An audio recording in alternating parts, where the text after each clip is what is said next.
अस्सलाम वालेकुम एवरीवन। मैं हूं आपकी इंस्ट्रक्टर नूर और आज का जो हमारा टॉपिक है वो है होमोजीनियस लीनियर सिस्टम।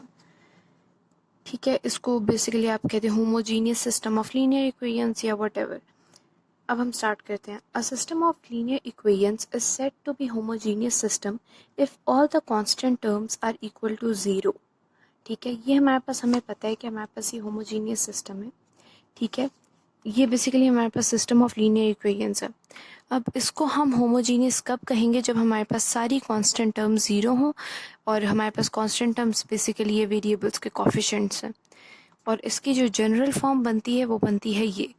असल में जो लीनियर इक्वेशन की जनरल फॉर्म है वो है ax is equals to b. But यहाँ पे b नहीं, यहाँ पे आएगा ज़ीरो, क्योंकि आपको पता है कि ज़ीरो को किसी भी टर्म से मल्टीप्लाई करें तो अल्टीमेट आंसर जो है हमारे पास ज़ीरो आता है। तो हमारे पास ये है फॉर्म ऑफ होमोजीनियस सिस्टम।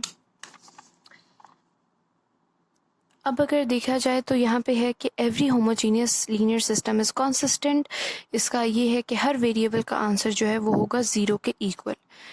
और अगर एक हमारे पास होमोजीनियस सिस्टम है, ठीक है, और उसका सॉल्यूशन क्या है कि जिसमें हर जो सॉल्यूशन के हर वेरिएबल का आंसर ज़ीरो के इक्वल हो, तो हम ऐसे सॉल्यूशन को कहेंगे ट्रिवियल सॉल्यूशन।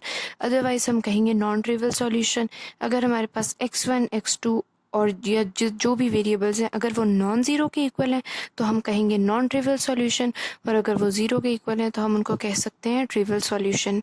हम कहेंगे कि इस लीनियर सिस्टम का इस सिस्टम ऑफ लीनियर इक्वेशंस का सॉल्यूशन जो है वो है ट्रिवियल सॉल्यूशन।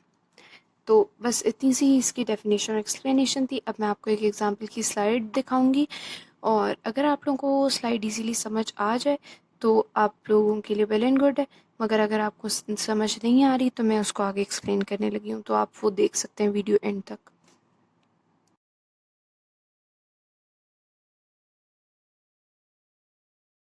ओके, तो यहाँ पे हमारे पास ये सिस्टम ऑफ लीनियर इक्वेशंस है।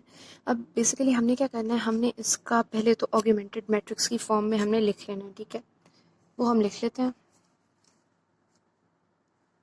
यहाँ पे आपने देखा एक्स के साथ 1 1 1 देन 1 0 2। ये बेसिकली ज़ीरो लिखें या ना लिखें ये आपके ऊपर है। मैंने कन्वीनियंस के लिए लिखा है आपकी, ताकि आप लोगों को अंडरस्टैंडिंग में कोई इशू ना हो। 1 0 1 1 1 0 एंड 0 0 0। ये आपके पास ऑगमेंटेड मैट्रिक्स है। अब जो मैंने आपको पीछे स्लाइड दिखाई है उसके अंदर उन्होंने क्या हुआ था, रो एचेलॉन फॉर्म से इसको सॉल्व। मगर मैं आपको उन्होंने उसको रो एचेलॉन फॉर्म में कन्वर्ट किया था और फिर सॉल्यूशन निकाला था। यहाँ पे मैं इसको रिड्यूस्ड रो एचेलॉन फॉर्म में कन्वर्ट करूँगी और फिर सॉल्यूशन निकालूंगी। बेसिकली मैं इसको यहाँ पे करूँगी गॉस जॉर्डन मेथड से सॉल्व। ठीक है, ताकि एक आपको आइडिया हो जाए कि दोनों फॉर्म से करने से आंसर सेम आएगा और एक डाइवर्स अंडरस्टैंडिंग हो जाती है। अब हम करते हैं आगे। अब बेसिकली हमने इसको हम गॉस जॉर्डन मेथड से करेंगे। हमें पता है कि यहाँ पे अगर लीडिंग वन है इसके नीचे वाली दोनों एंट्री ज़ीरो होनी चाहिए। लीडिंग वन के ऊपर और नीचे सारी एंट्री ज़ीरो होनी चाहिए। तो इनको ज़ीरो करने के लिए हमें परफॉर्म करने पड़ेंगे रो ऑपरेशंस। ये हमारे पास है R1, ये है R2, ये है R3। अब सिंपली हम अगर R1 माइनस R2 करें और R1 माइनस R3 करें तो हमारे पास अल्टीमेटली यहाँ पे ज़ीरो आ जाएगा। तो यहाँ पे दो ऑपरेशन है, R1 minus R2 and R1 minus R3। इसको हम लिखेंगे R3 की जगह पे, इसको हम लिखेंगे R2 की जगह पे। अब हमें क्या करना है कि हमने इनको माइनस कर देना है। अब देखिए 1 माइनस 1, पहले तो हम as it is first row लिख लेंगे क्योंकि फर्स्ट रो में कोई डिफरेंस नहीं आएगा। 1 minus 1 0, 1 minus 0 1, 1 minus 0 1, 1 minus 1 0, 0 minus 0 0, 1 minus 1 0, 1 minus 2 minus 1, 1 minus 1 0, 1 minus 0 1, 0 minus 0 0। अब हमने देखा कि हमारे पास जो है इस लीडिंग वन के नीचे दो ज़ीरोज़ आ गए हैं। अगली रो का लीडिंग वन ऑलरेडी हमारे पास मौजूद है, हमें सिर्फ इसके ऊपर और नीचे वाली एंट्री ज़ीरो करनी है। उसके लिए हम क्या करेंगे, हम करेंगे सिंपली R2 को या R1 को माइनस कर देंगे R2 में से और इसको लिख देंगे R1 की जगह पे। और हम क्या करेंगे, हम करेंगे इन दोनों को ऐड कर देंगे R2 प्लस R3 और इसको हम लिखेंगे R3 की जगह। ऐड इसलिए किया क्योंकि 1 माइनस 1 होगा और यहाँ पे अल्टीमेटली ज़ीरो आएगा। तो इसका सॉल्यूशन इस तरह से कि R1 minus R2, 1 minus 0 1, 1 minus 1 0, 1 minus 1 0, 1 minus 0 1, 0 minus 0 is equals to 0. R2 as it is आ जाएगी 1 1 0 एंड 0. उसके बाद ये है हमारे पास R3 और R3 और R2 को ऐड करेंगे 0 plus 0 0, 1 minus 1 0, 1 minus 0 sorry 1 plus 0 1, 0 plus 1 1, 0 plus 0 0. अब हमारे पास इस लीडिंग वन के ऊपर भी आ गए. अब लीडिंग वन यहाँ पे भी ऑलरेडी मौजूद है. सिर्फ हमें क्या करना है, इस प्लेस पे हमें क्या चाहिए, हमें चाहिए 0. अब हम क्या करेंगे, हम R2 को माइनस करेंगे R3 में से और आंसर हम लिख देंगे किस प्लेस पे, R2 की प्लेस पे. अब बेसिकली हम R3 को माइनस नहीं करेंगे R2 में से. उसकी वजह ये है कि अगर हम R3 को R2 में से माइनस करते हैं तो क्या होगा, 0 माइनस 1 माइनस 1. तो यहाँ पे हमारे पास लीडिंग 1 नहीं रहेगा, लीडिंग माइनस 1 आ जाएगा. यहाँ पे तो 0 आ ही जाएगा अल्टीमेटली, लेकिन यहाँ पे माइनस 1 आ जाएगा. तो उसको डिस्टर्ब होने से बचाने के लिए हम सिर्फ R3 में से R2 को माइनस करेंगे और रिजल्ट हम लिखेंगे R. एक सेकेंड, हमें यहाँ पे 0 चाहिए तो हम इसको लिख देंगे R2 की जगह पे. सॉरी, R2 में से R3 को माइनस करेंगे और लिखेंगे R2 की जगह पे. लाइक यहाँ पे 1 माइनस 1 होगा तो ये 0 बन जाएगा और यहाँ पे 1 माइनस 0 होगा तो यहाँ पे भी 1 रहेगा.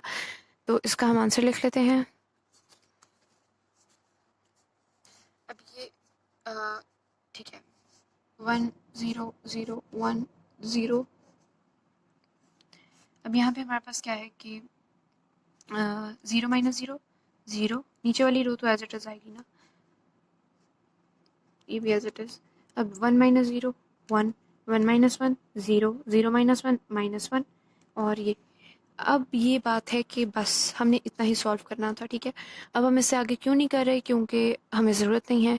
इस रो का भी लीडिंग वन आ गया, इसका भी लीडिंग वन आ गया, इसका भी लीडिंग वन आ गया. इसके ऊपर की सारी एंट्री 0 है, इसके अंदर भी सारी 0 है, इसके अंदर भी सारी 0 है लीडिंग वन को छोड़ के. तो इसके अंदर तो कोई लीडिंग वन है ही नहीं, तो हमें इस रो को छेड़ने की ज़रूरत नहीं है. अब हमने क्या करना है, अब हमने इस सिस्टम को वापस मैट्रिक्स सॉरी इक्वेशंस की फॉर्म में कन्वर्ट करना है. वो बहुत ईजी है, like x y z w. अब इनको हमने कोफिशिएंट्स को इनसे मल्टीप्लाई कर देना है. हमारे पास आ जाएगा x plus y plus z plus sorry w is equals to 0. ये नहीं आएगा यहाँ पे. यहाँ पे क्या आ जाएगा, y minus w is equals to 0. यहाँ पे क्या आ जाएगा, z plus w is equals to 0. अब यूँ है कि हमारे पास ये तीन इक्वेशंस आ गई हैं. अब हमने क्या करना है, अब हमें कैसे हम आंसर निकालेंगे, वो हम ये कर लेते हैं कि हम एक वेरिएबल को ले लेते हैं. हम से कि हमने w ले लिया और हमने इसको हमने कह दिया कि बिलोंग करता है रियल नंबर से. रियल नंबर को आप कह दें r, वो ठीक है. हमने सपोज किया कि w r के इक्वल है, तो इसके रिस्पेक्ट बाकी वेरिएबल्स की वैल्यू क्या आएंगे, हमारे पास माइनस r, यहाँ पे आ जाएगा r, यहाँ पे आ जाएगा माइनस r एंड w आ जाएगा r. ये दो वेरिएबल्स r के इक्वल हैं और ये दो वेरिएबल्स माइनस r के इक्वल हैं. बस यही इसका सॉल्यूशन है और ये होमोजीनियस सिस्टम का हमने सॉल्यूशन निकाला. अब एक दफ़ा मैं आपको रिवाइज़ करा देती हूँ कि होमोजीनियस सिस्टम ऐसा सिस्टम होता है जिसमें जो हमारे पास ये सिस्टम ऑफ इक्वेशन है, इसके अंदर कांस्टेंट, हर कांस्टेंट की वैल्यू 0 के इक्वल हो, ठीक है. कांस्टेंट क्या होता है, कोफिशिएंट्स ऑफ द वेरिएबल्स. और अगर ये सारी वैल्यू 0 के इक्वल हो तो हम कहते हैं कि सिस्टम कॉन्सिस्टेंट है और सिस्टम जो है वो होमोजीनियस सिस्टम है. और अगर इस सारी वैल्यू 0 के इक्वल हो तो हम कहते हैं सिस्टम का ट्रिवियल सॉल्यूशन एग्जिस्ट करता है. और अगर सारी वैल्यू 0 के इक्वल ना हो तो हम कहते हैं नॉन ट्रिवियल सॉल्यूशन एग्जिस्ट करता है. तो बस इतना ही था आज का लेक्चर और मैं उम्मीद करती हूँ आप लोगों को वीडियो अच्छी लगी होगी. अगर आप लोगों को अच्छी लगी तो आप इसको लाइक करें और मेरे चैनल को सब्सक्राइब करें. Thank you.